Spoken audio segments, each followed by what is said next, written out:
It might surprise you to learn that in the early 1930s, there was a tri-Labor split in South Australia that very closely mirrored the one that happened in New South Wales, and to a much smaller extent also mirrored the one that happened in Victoria, though the Victorian Labor split was on a much smaller scale, at least in the 1930s. In the 1950s, the Victorian Labor split would be the big one.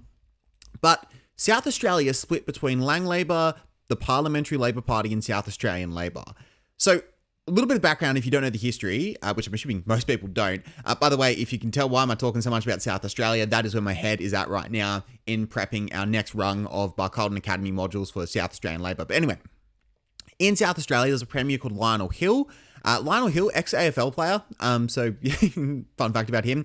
But Lionel Hill was in during the Great Depression, and he was a big believer in the Premier's Plan. If you don't know, the Premier's Plan was a deflationary economic approach to the Great Depression that prioritized repaying debt and maintaining a good credit rating, so that when the storm blew over, we were in a good position to borrow and rebuild. Jack Lang argued that that was a terrible plan. He argued that the priority in the Depression was to prioritize unemployment, to spend our way out of trouble, and deal with the inflation that came afterwards, because if you have consecutive years of unemployment, that is a devastating impact on your economy that you don't recover from in the same way, or that takes you decades to recover from. And so this is the big split. At this point in history, again, we hadn't had a depression like this. This sort of closest one that we'd experienced was the 1890s depression, and Australia was a lot more insulated from that one than America was. So this one was kind of really disastrous. The world had globalized a lot in the decades that had come since the 1890s, and so the Great Depression was just a lot worse for Australia. And so we didn't really have a similar case study to work with, so you have these two diametrically opposing views, and Labor has to decide on one of them. And the Premier's Plan was a deflationary economic approach in which the Labor government negotiated with all the different premiers to reduce their spending collectively so that they could have a uniform deflationary policy across the board. However, Jack Lang did not agree with this. Jack Lang believed in expanding the amount of government spending to combat it, and so he was the big maverick, and it actually led to a split. Obviously, in New South Wales, that split became intensified throughout 1931 when Joey Lyons left the Labor Party because he thought Labor was too progressive and not conservative enough, and he sided with the Nationalists to become the United Australia Party, and then Jack Lang kind of also pounced at the same time. He was very unhappy with the Federal Labor Party interfering with a by-election for a guy called Eddie Ward. They ran a Lang Labor campaign. Federal Labor was like, no, you can't sit with us because you're doing your own thing. It was just a very messy situation. Jack Lang causes a rebellion against the Federal Labor Party and starts Lang Labor in New South Wales. And in New South Wales, the dominant Labor Party was Lang Labor. In all of the other states, the Lang Labor was the minority party, not the main one. However, in South Australia, it was very complex. In South Australia, we had the Parliamentary Labor Party who supported the Premier's Plan, but South Australian Labor, the base of South Australian Labor, the executive of the South Australian Labor Party did not support the Premier's Plan, and they viewed that as completely selling the workers out because it's going to create high unemployment. And so they actually voted to expel a whole bunch of members of the cabinet, including the Premier Lionel Hill from the Labor Party. So they left and formed their own party called Parliamentary Labor Party. In other words, it could translate as the Labor Party, but for adults. That's how they viewed themselves. Even though history would probably actually vindicate the Jack Lang line of argument more than theirs.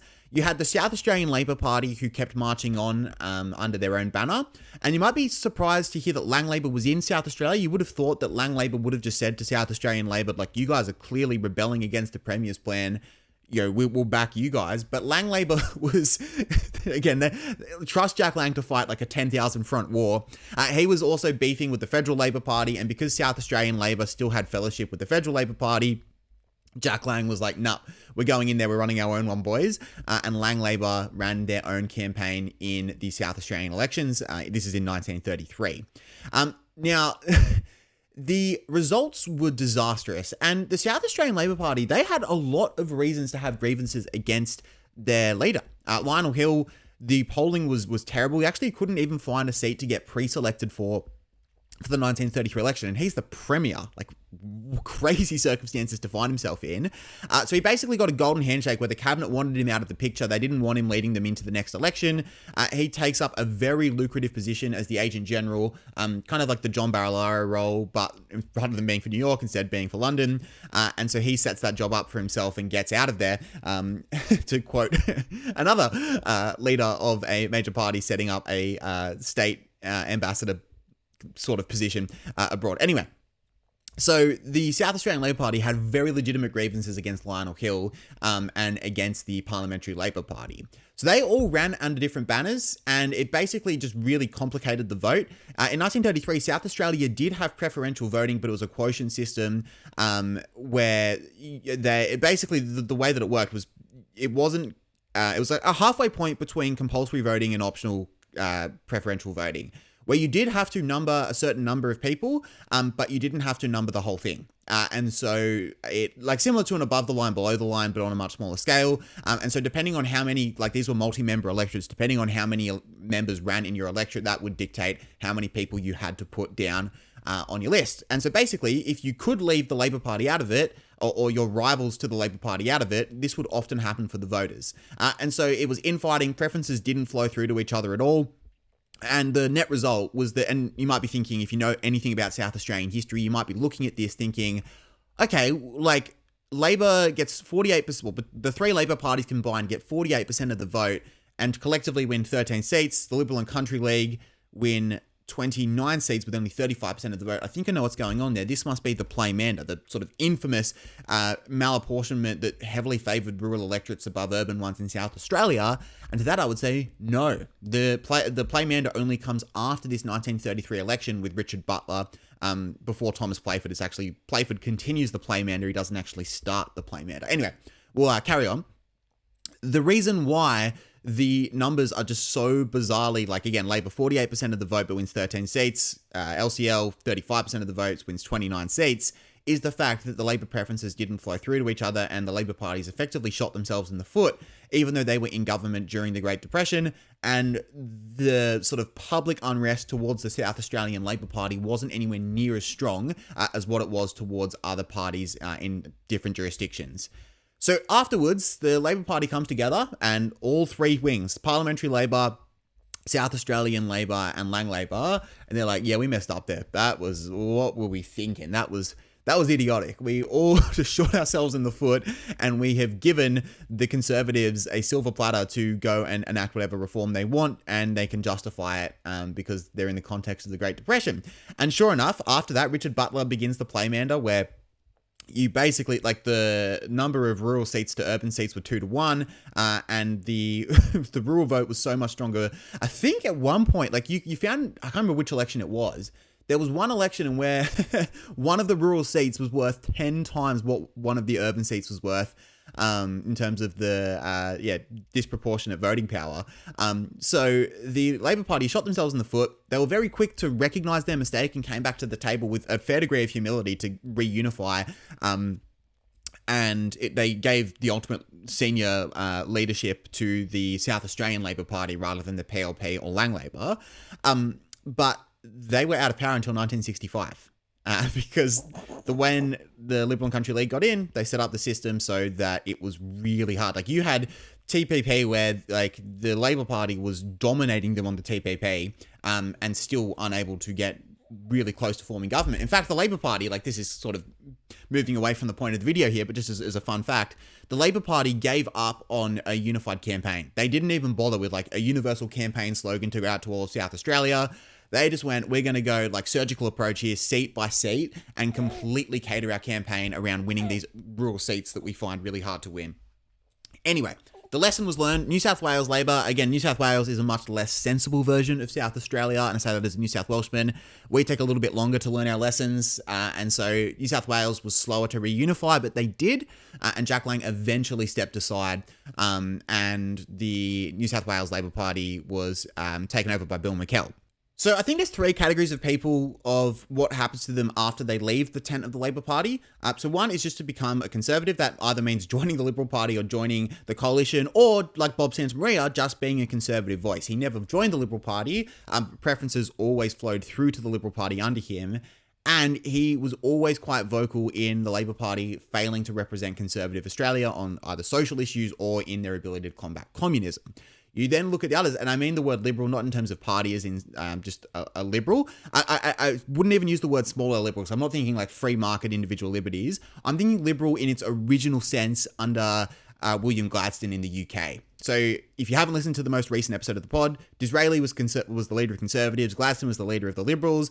Disraeli politics was theatre, and it was about animating the people behind a common cause.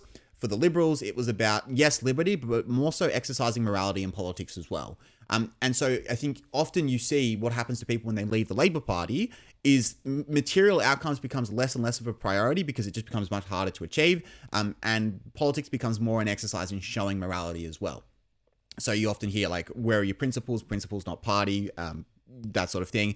And then for a bunch of them, as we see with like even guys like Jack Lang, they ended up returning to the party. Now, yes, I take the point that Jack Lang returned on his deathbed, but you see these huge swathes of people come back to the Labor Party consistently after leaving the Labor Party. Oh, by the way, Conservatives, actually a better example than Santa Maria is Billy Hughes. So during the conscription debate, a whole lot of people form National Labor and they end up just becoming Tories and leading the Conservative nationalist government together. But then you get cases like Jack Lang, where clearly, and you see it in South Australia, where a lot of people recognize, okay, we need to come back under the one banner. And we haven't seen in Australia, whether it be the DLP that had unions that supported them, whether it be Lang Labor, we've never seen even National Labor that was supposed to be an alternative Labor government. They just ended up becoming the Tories and merging with the Liberals to become the Nationalists. We've never seen another Workers' Party become viable. And so I think when we think about like a bit of perspective here, what does it mean for us? I think the takeaway is that it's always easier to be under the tent. And I mean that in terms of being part of the machine, not necessarily with your vote.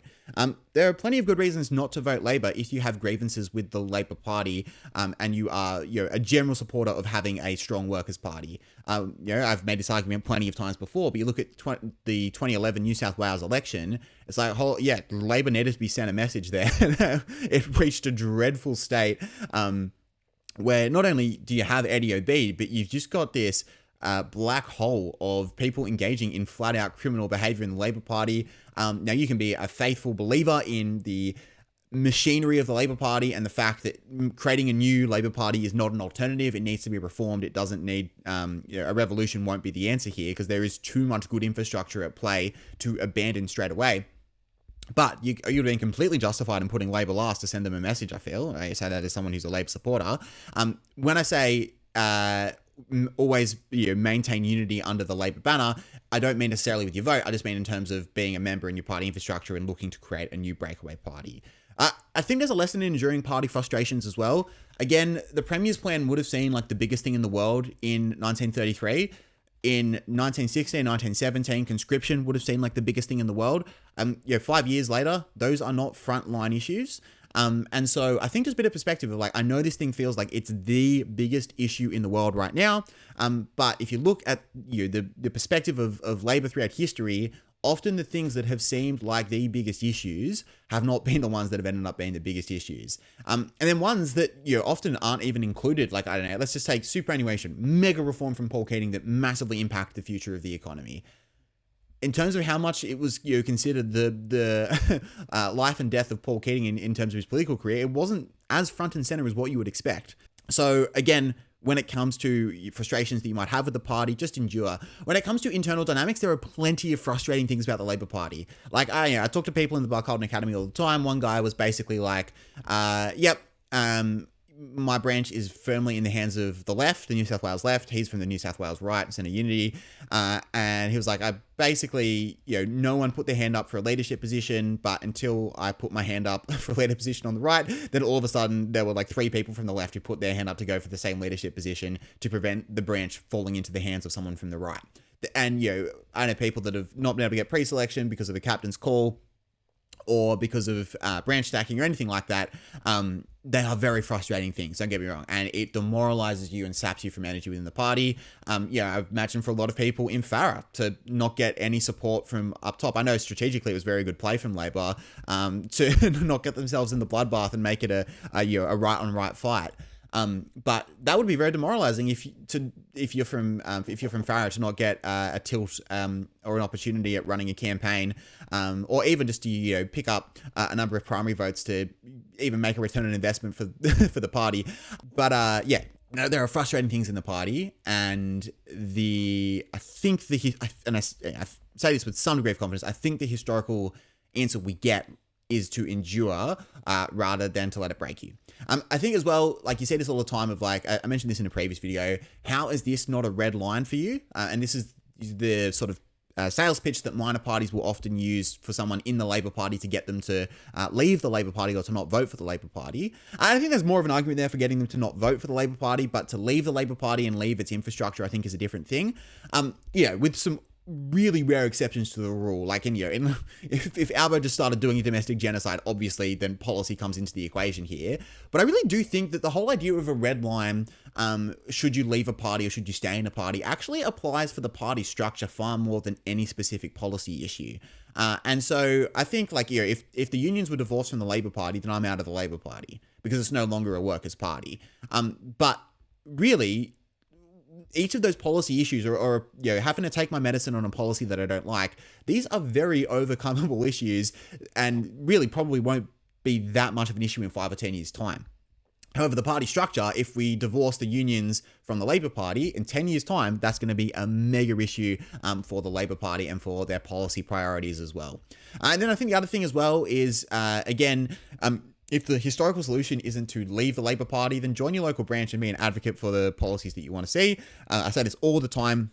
I think when you join your local branch or you get exposure to people in the Labor universe, Dunning-Kruger effect kicks in. The antidote to Dunning-Kruger effect kicks in, and you realize that a lot of these issues are far more complex than what you at once first thought, and that there are a plethora of factors to account for, and that the party, it's not for either ignorance or corruption that the party isn't doing the policy that you want.